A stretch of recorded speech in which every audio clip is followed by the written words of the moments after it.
I thought my mother-in-law was dying, so I ignored the warning signs until I found the truth hidden in her purse and realized she was orchestrating my downfall. Now the police are at my door, and I have one chance to prove that the monster in my house isn't who they think it is. I've always been a firm believer that some things are meant to stay buried. My mother-in-law, Martha, has never been a fan of boundaries. To her, a locked door is a suggestion, and a private conversation is an invitation to eavesdrop. But the leather-bound diary I kept tucked behind my sweaters in the guest room closet was supposed to be my sanctuary. It was where I vented about her passive-aggressive comments, her obsession with my husband's career, and the way she made our home feel more like a museum of her expectations than a place where we could actually live. I thought it was safe. I was wrong. It happened on a Tuesday, the kind of mundane afternoon that usually feels entirely unremarkable. I came home early from work because of a migraine, the house quiet and bathed in the soft, late-afternoon sun. As I walked past the guest bedroom, I noticed the door was slightly ajar. Martha had been staying with us for 2 weeks, a visit that was supposed to last 3 days, and she was currently out at one of her bridge clubs. Something felt off. I walked toward the closet, my heart doing a strange, fluttering tap dance in my chest. I pushed aside the sweaters. The diary was there, but it didn't look right. It was shifted, the ribbon bookmark hanging out at a different page than where I'd left it. I opened it, my hands trembling. The last entry, the one detailing my realization that she was intentionally planting discord between me and my husband David, was open. And there, sitting right on top of the cream-colored pages, was a single, greasy thumbprint, smeared as if someone had been holding it while eating something fried. A wave of cold, sharp anger washed over me. I didn't cry. I didn't scream. I just stood there, staring at the violation. I knew she'd read every word, every critique of her cooking, every mention of how she manipulated David's guilt to get her way, and most importantly, my notes about the strange, unexplained withdrawals from our joint savings account. I marched into her room. She'd been careless. She usually was.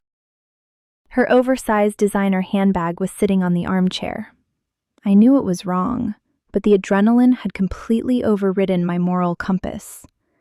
I dumped the contents of the bag onto the bed, wallets, lipstick, tissues, mints, and then, tucked deep inside a side pocket, a thick, crumpled envelope from the county hospital. I pulled it out, expecting to see a simple checkup summary. Instead, I saw a stack of past due notices for treatments I didn't even know existed.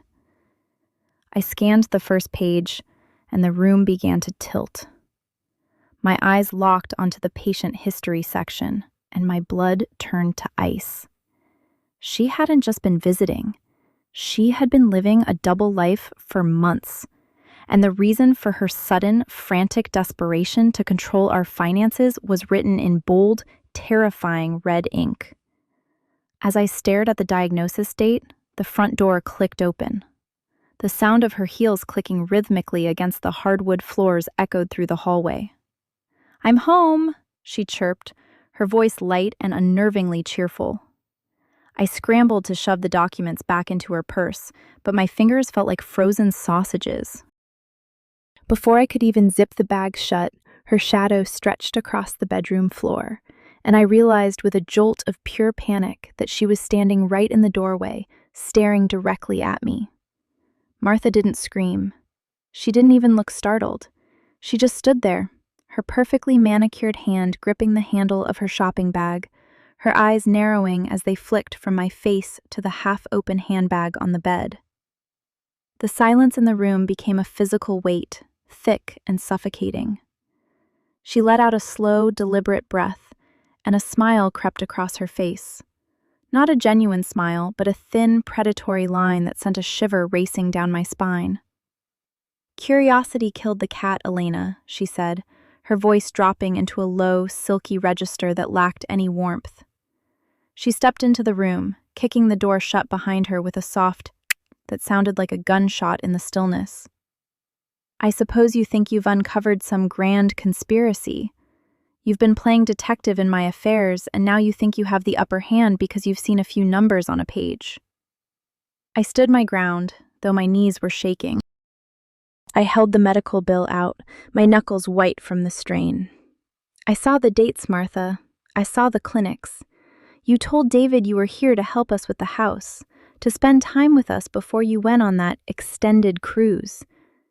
But you haven't been on a cruise, have you? You've been going to chemo.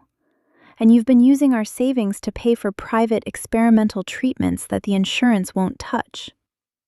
She laughed, a dry, brittle sound that seemed to mock the gravity of the situation. She stepped closer, invading my personal space until I could smell her expensive, cloying perfume.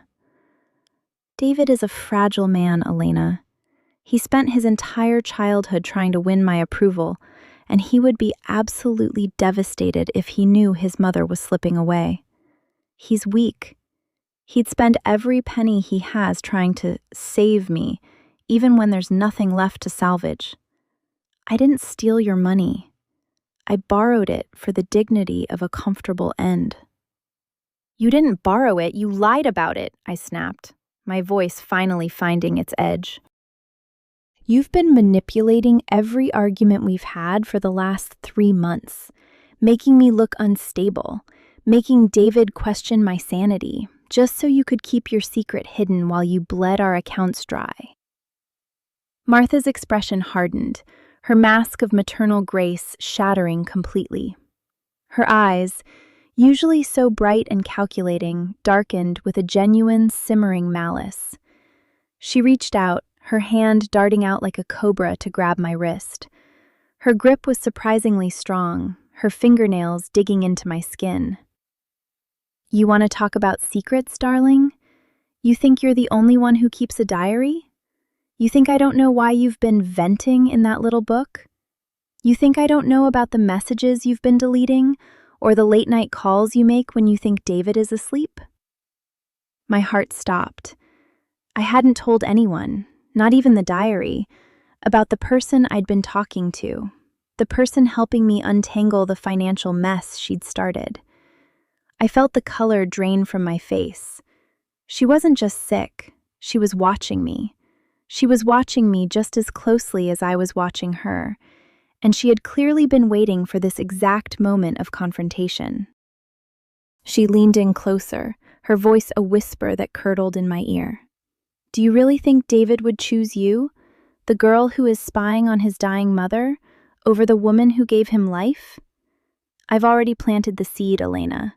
I told him this morning that I was worried about your erratic behavior, about your obsession with my private documents. By the time he walks through that front door, he won't be looking for the truth. He'll be looking for a reason to pack your bags. As if on cue, the heavy thud of the front door echoed through the house, followed by the familiar, heavy tread of David's boots on the foyer floor. Martha didn't let go of my wrist.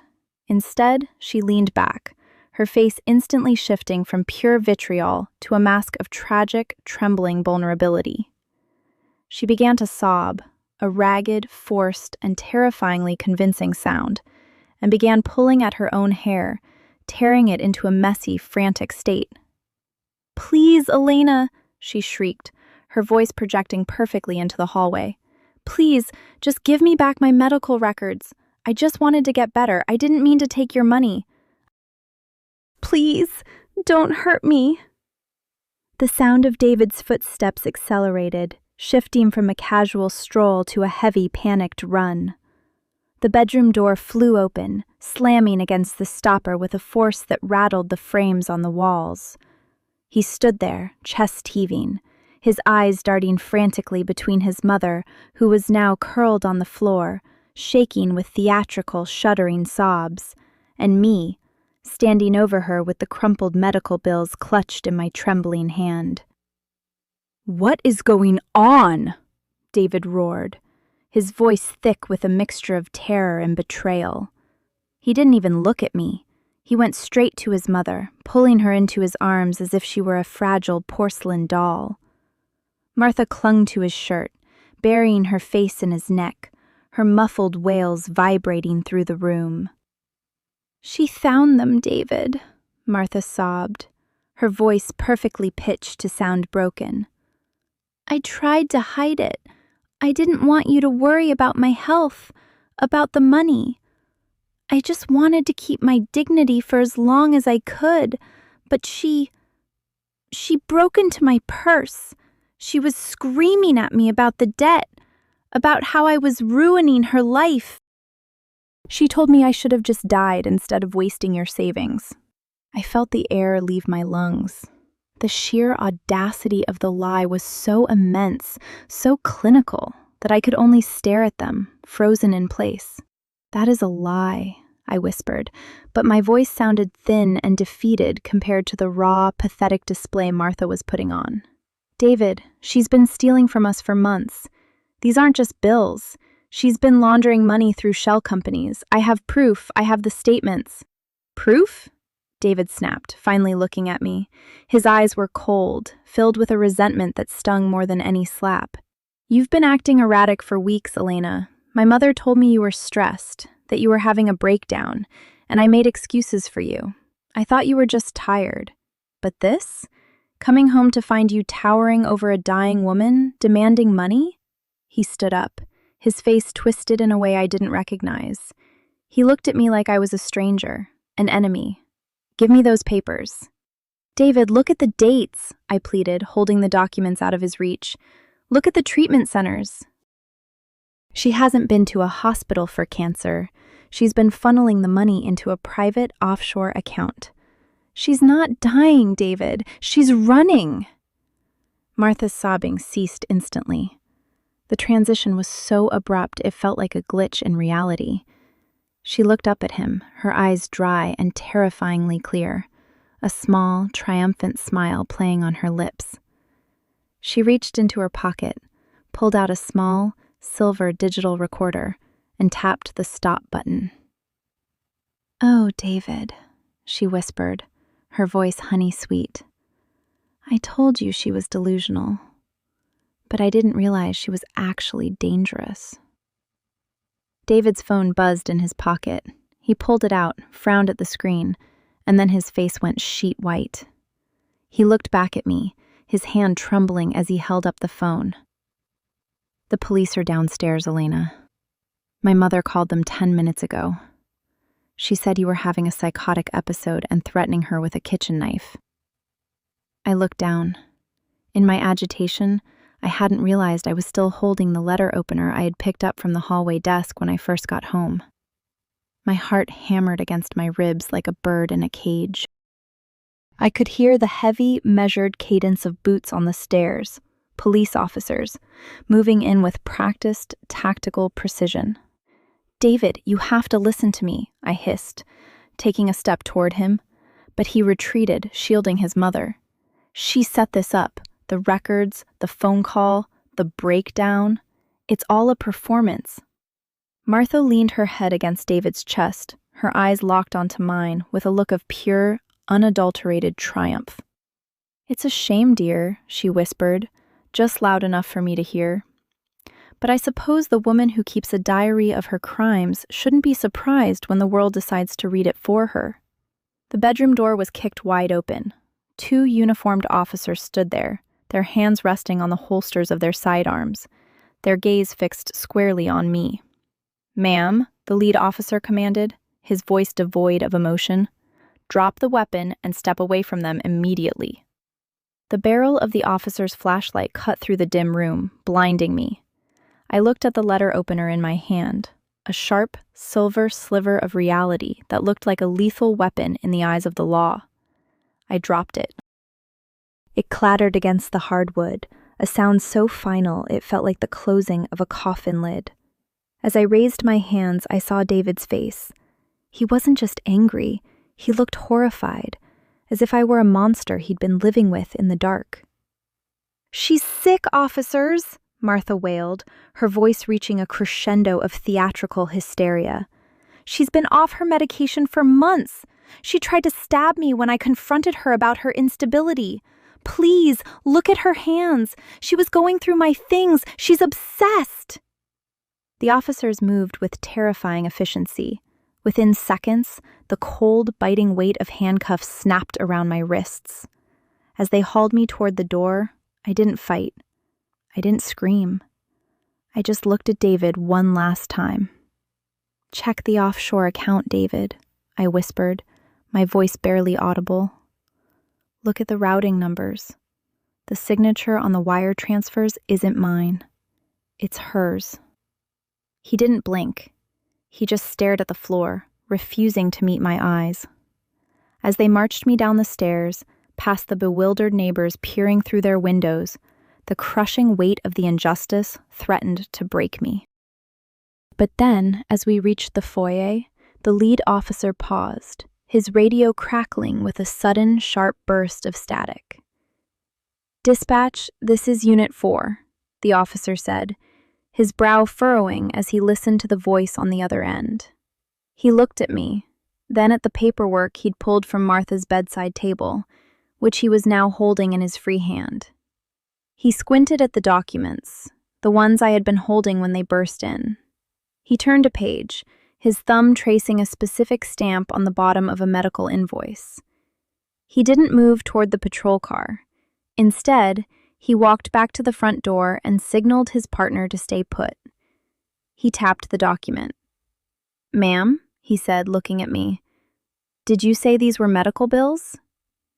"Read the fine print," I replied, my voice steady for the first time that day. "Those aren't hospital stamps. Those are the registration seals for a shell company based in the Cayman Islands. And the doctor who signed these? That's Martha's maiden name." The officer's eyes widened.